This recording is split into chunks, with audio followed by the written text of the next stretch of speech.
Hey, what's up guys, it's Michael King and I'm back again with an analysis video. So today I want to do a quick analysis on GBPUSD. So this is GBPUSD on a daily time frame. As we can see in GBPUSD, price is currently around this resistance line. Price have been quite slow in GBPUSD lately. There isn't much big move as you can see. So price have just been consolidating around this resistance line of 1.26311 down to this level at 1.24689.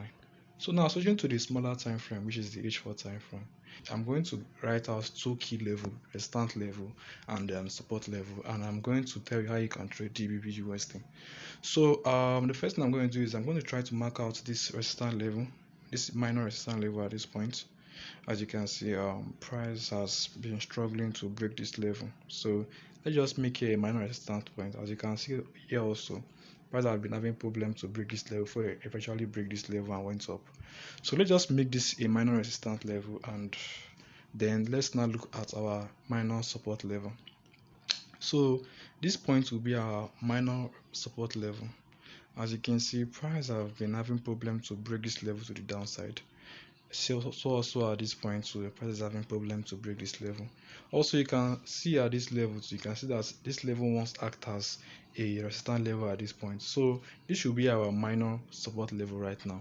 So now this is how you're going to trade the GBPUSD. Since price is happening to be ranging in between this resistance level and this support level, you have two ways of trading this.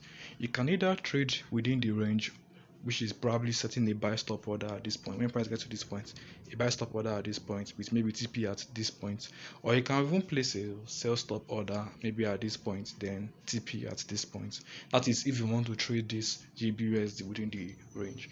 But if you are a kind of person that you want to trade the breakouts, then you have to be very careful and at the same time very patient. So you have to wait for either price to break this level, then you place a buy stop to the upside, or price to break this level, then you place a sell stop to the downside. So that's all for GBPUSD.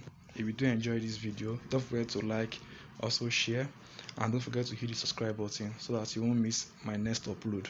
Peace.